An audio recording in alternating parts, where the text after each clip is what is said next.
Ya beberapa survei menunjukkan bahwa anak sekarang itu pengennya ya pemuda lah ya, sekarang itu pengennya kerja, kemudian tidak terikat dengan 8 to 4 ya, tidak terikat dengan jam kerja, kemudian bebas, bajunya pakaiannya juga bebas dan dia bisa bekerja dari mana saja. Ah, duitnya juga banyak gitu harusnya gitu ya. Nah itu sebuah fenomena ya. Makanya ada katanya ada generasi rebahan gitu ya, ya gara-gara kemarin covid tuh jadi rebahan terus gitu, nggak boleh kemana-mana gitu ya.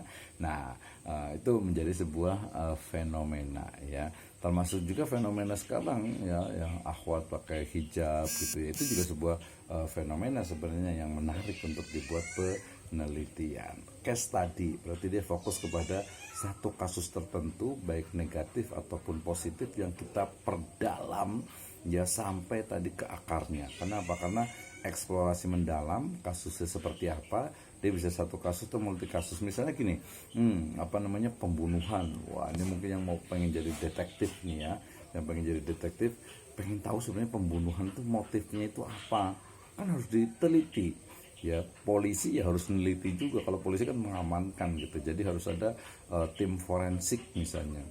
Penelitiannya kenapa terjadi pembunuhan, kan banyak sekali ya terjadi sekarang pembunuhan gitu ya. Nah itu pakainya case study. Bukan cuma pembunuhan ya, misalnya kejadian-kejadian yang mungkin apa ya, dahsyat gitu ya. Misalnya kalau kita gantilah ke Sukajaya misalnya, di Bogor Barat itu ada terjadi apa kemarin itu yang longsor gitu ya. Nah kenapa terjadi longsor ya, dicari penelitiannya ya. Kalau pakai kuantitatif ya nggak bisa gitu kan ya, harus datang ke sana, dibantu nanti dengan ilmu buminya, mungkin kehutanannya. Nah, nanti baru kita menemukan, oh ternyata kenapa terjadi banjir bandang dengan gempa gitu misalnya, gempa atau longsor ya, ternyata pertama kontur dari tanahnya, yang kedua mungkin hutan itu sudah gundul ya, kemudian juga sudah terlalu banyak rumah gitu ya. Kemudian juga ada curah hujan juga tinggi. Nah itu namanya case study. Banjir misalnya di Jakarta, sekarang belum ya karena belum musim hujan, kenapa terjadi banjir.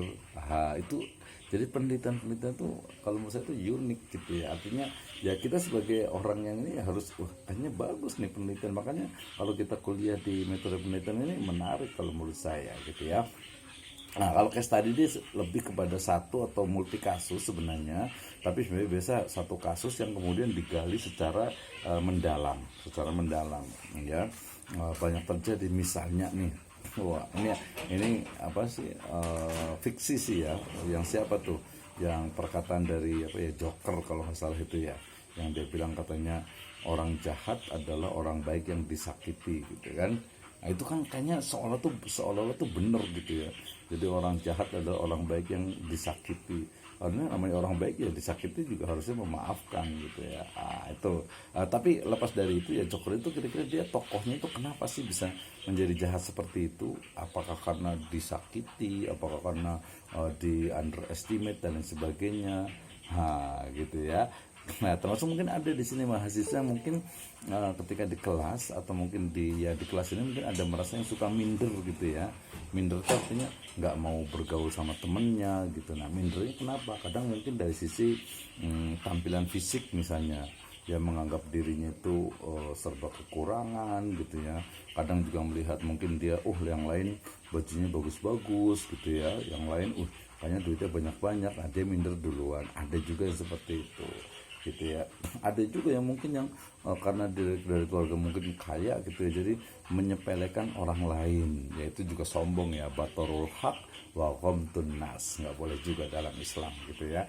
Jadi case tadi itu melihat pada kasus tertentu, kemudian apa yang menjadi istilahnya itu hakikatnya, kemudian nanti dicari solusinya gitu ya. Jadi biasa terkait dengan sebab akibat timbulnya kasus, proses terjadinya sampai rekomendasi pemecahan. Misalnya dulu ya, dulu masih ingat mungkin ya, kalau nggak ingat ya nggak apa-apa. Dulu itu ada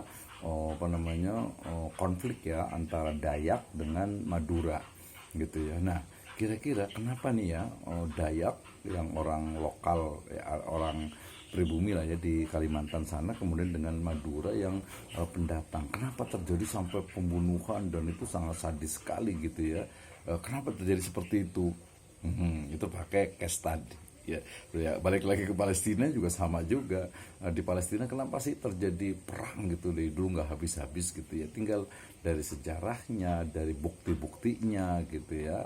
Kita akan menemukan itu gitu ya. Itu case tadi ya. Case tadi itu biasanya nanti terkait dengan apa? The case represent an extreme case or an unusual case deviating from theoretical norms or even everyday occurrences ya.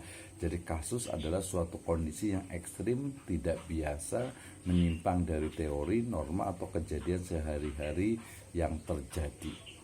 Jadi namanya case kasus, tadi kan kita ini ya studi kasus ya, case tadi itu studi kasus. Jadi penelitian studi kasus itu adalah biasanya kasus-kasus yang memang tadi berbeda dengan yang terjadi pada umumnya, baik ekstrem kiri ataupun ekstrem kanan, baik yang itu beda ataupun yang ini. Misalnya nih, mungkin teman-teman pernah lihat ya, mungkin sebaya ya dengan teman-teman semuanya SMA lulusan atau ada yang nggak kuliah itu, orang nyebut itu gembel gitu ya, atau mungkin nyebutnya itu anak-anak pang gitu ya. Kenapa sih anak-anak pang itu ada gitu kan? Itu kan sebuah penyimpangan gitu ya. Nah, di situ dicari penelitiannya, kenapa mereka menjadi anak pang gitu, kemudian mereka seperti apa sih interaksi anak-anak pang itu gitu ya. Kemudian ada negatif, ada positifnya nggak sih gitu ya di komunitas mereka itu, atau mungkin anak-anak geng motor gitu ya, kan banyak juga nih ya anak geng motor, atau mungkin ya komunitas-komunitas tertentu, mancing mania gitu misalnya. Nah, itu di penelitian kualitatif menarik. Naratif too easy, sangat mudah, yaitu penelitian untuk menyusun perjalanan hidup para tokoh baik secara individu maupun kelompok. Ini biasanya biografi dan juga autobiografi ya. Eksplorasi kehidupan tokoh, wawancara dan dokumen. Ini sebenarnya menarik nih untuk skripsi juga bisa. Misalnya ada tokoh kiai ya dengan mungkin yang di Bogor yang luar biasa. Misalnya kalau yang saya tahu ya mungkin Profesor Dr. Din Hafidudin misalnya, sebelumnya rahimahullah Ustadz Khadamul Kudus gitu ya. Atau mungkin ustadz-ustadznya atau kiai dari masing-masing santri nih ya. Kita pengen tulis apa kisahnya, kisah hidupnya, dan mungkin nanti ada quote-quote yang bisa diinikan. Nah, itu pakai naratif ya, nggak bisa pakai kuantitatif gitu ya. Oke, berikutnya langkahnya sekarang. Jadi bagaimana langkah dalam penelitian kualitatif di sini ya. Jadi mulai dari latar belakang masalah, LM itu adalah latar masalah, kemudian fokus penelitian, kemudian pertanyaan penelitian. Sudah sampai ke pertanyaan penelitian, kemudian kajian teori, ya membahas tentang teori-teori terkait dengan topik utama. Kemudian dibuat kerangka penelitiannya, desain penelitiannya meliputi pengumpulan, analisis, validitas di lapangan. Ya, kalau di kualitatif itu dia pakai key informant ya, informasi kunci ya, narasumber kunci. Kemudian juga nanti ada narasumber sifatnya spesialis yang mengetahuinya, nanti menggunakan toolnya, alatnya adalah buku catatan lapangan. Dan zaman dulu ada tape recorder ya, ada ya HP lah ya, handphone, kamera, video, kemudian analisis kualitatif setelah dari lapangan sampai kepada hasil penelitian, kesimpulan dan saran-saran. Jadi ini bab 1, ini bab 2, ini bab 3, hasil penelitian bab 4, kesimpulan dan saran bab 5 ya. Gampang kan? Ini bab 4-nya, ini bab 5-nya. Penelitian kualitatif bisa berangkat dari masalah sementara atau potensi sementara atau rasa ingin tahu ya. Sumbernya biasanya beda pengalaman, adanya mungkin perbedaan, kemudian juga ada kompetitor atau mungkin adanya pengaduan. Kemudian fungsi teori. Jadi tadi kan disebutkan tuh di sini tuh ada teori yang harus digunakan ya di bab kedua, kajian teori. Nah, ini fungsinya ya, fungsi dari kajian teori. Yang pertama ya, tentu saja kita pahami dulu tentang teori. Teori itu adalah seperangkat pemikiran dan pengalaman yang terbukti secara empiris sehingga dapat digunakan untuk menjelaskan, memprediksi dan mengendalikan fenomena. Nah, misalnya kemarin ingat nggak waktu ada Citayam apa jadi itu Fashion Week gitu ya, sampai lupa saya itu ya. Jadi anak-anak Citayam bocong gitu ya, CFD ya, ada CFD itu. Citayam Bojong SCBD harus itu ya, CAPD Pak, apa? CAPD. SCBD ya. Sudirman ini harusnya itu ya, pokoknya situlah Bojong Gede ke bawah semuanya ya, Citayam Depok ya. Gitu ya. Nah itu kenapa muncul seperti itu? Itu adalah sebuah fenomena gitu ya. Kok sekarang nggak ada lagi ya? Pada kemana berarti anak-anaknya itu ya? Gitu. Atau padahal mereka sebenarnya tetap ada. Nah, jadi teorinya itu, ini teori seperangkat pemikiran. Ya, karena udah agak lama jadi saya agak lupa tadi itu ya. Jadi ada pemikiran, ada pengalaman, kemudian teruji secara empiran atau empiris, nanti bisa menjelaskan, memprediksi dan mengendalikan. Ya, jadi ada proses pengendaliannya.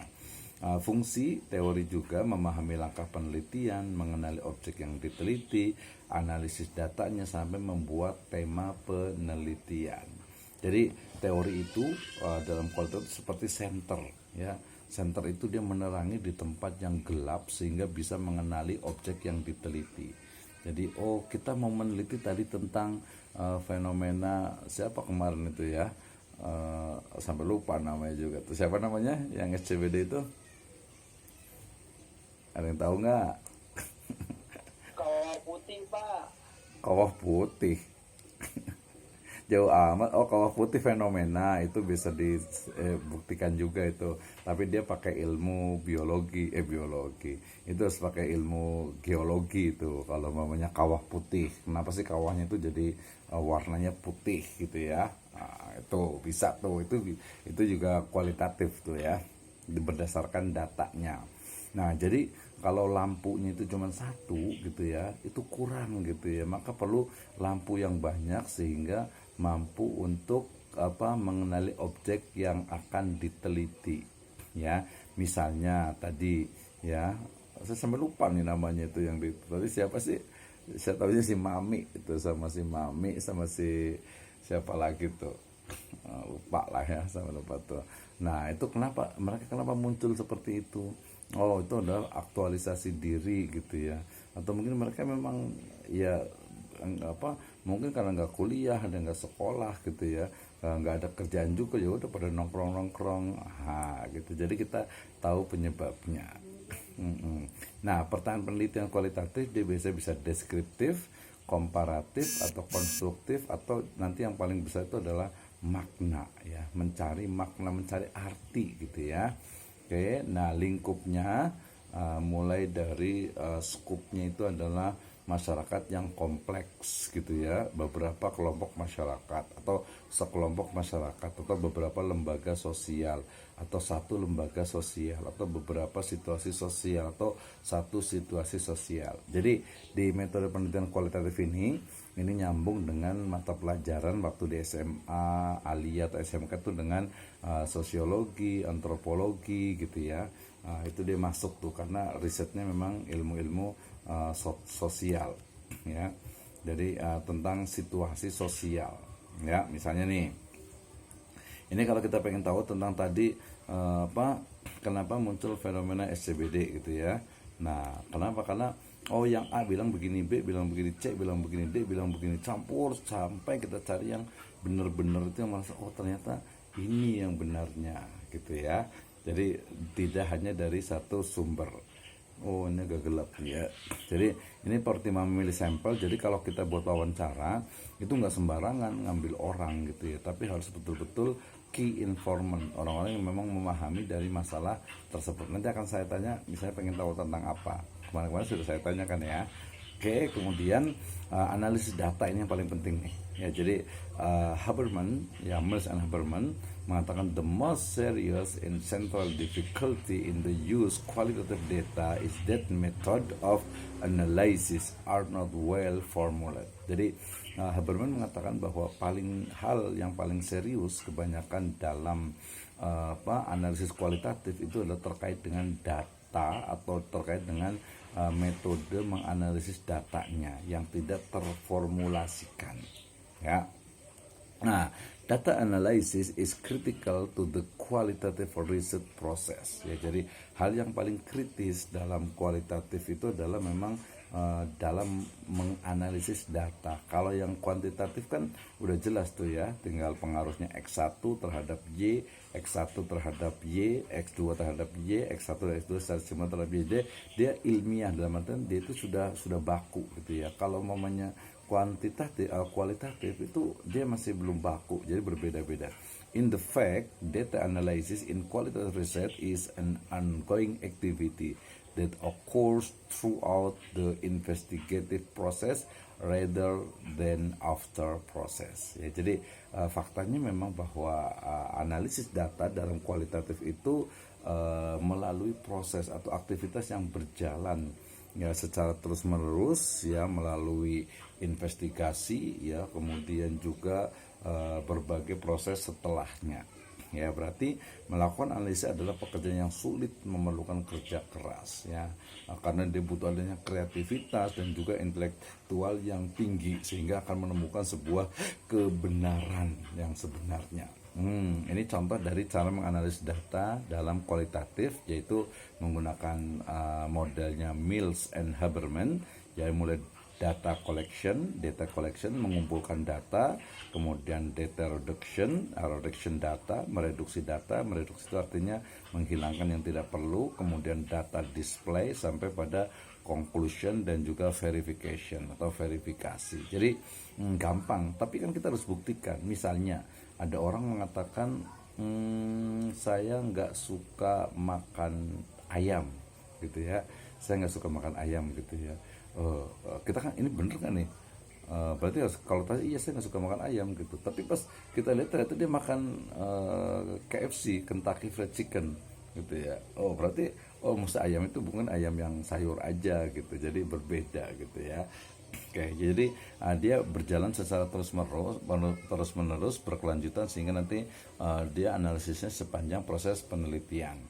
Kemudian ini pakai Spreadly, ini yang agak sedikit rumit lumayan, menggunakan etnografi, yaitu caranya mulai dari nomor 1 urutannya ya, mulai dari memilih situasi sosial. Oke, saya mau meneliti tentang apa, misalnya saya mau meneliti tentang ini konsumen di Starbucks misalnya gitu ya, konsumen di Starbucks. Oke, saya memilih situasi sosial perilaku dari dari customer, dari pelanggan Starbucks. Kemudian melaksanakan observasi partisipan. Berarti saya datang ke Starbucks, kemudian saya juga ikut pesan makan minum di situ, ngopi, makanan dan sebagainya. Nah, kemudian dari situ kita akan lihat observasinya. Jadi kita lihat ada yang datang gitu ya, sendirian, ada yang sudah bawa bapak, udah tua, ada yang pasangan dan sebagainya. Kita cat, kemudian kita wawancara. Kenapa sih datang ke sini gitu ya? Ada yang cuman pengen, zaman dulu tuh pengen wifi-nya doang, ada yang mungkin pengen memang makan lapar, atau mungkin cuman pengen nongkrong aja gitu ya. Baru nanti dicari tuh observasi deskriptifnya sampai ke analisis domain. Nanti pada observasi terfokus ada analisis taksonomi, nanti dia masing-masing bagian dari budayanya. Nanti ada observasi terseleksi, analisis komponensial, analisis tema, sampai kepada temuan tema dan menuliskan laporan penelitian kualitatif. Jadi tadi di pelanggan Starbucks, kesimpulannya adalah bahwa orang-orang yang mereka makan, yang mereka datang ke Starbucks ya, sebagian besar itu adalah karena lifestyle, karena gaya hidup mereka. Jadi bukan karena makanannya yang enak, bukan karena mungkin dari sisi tempatnya gitu ya, tapi lebih kepada gaya hidup mereka. Dianggap, kalau di Starbucks tuh keren, foto, selfie gitu ya. Jadi yang sebenarnya makanan itu bukan utama, karena makanan yang lain itu dia lebih banyak. Suasana mungkin bisa juga gitu ya.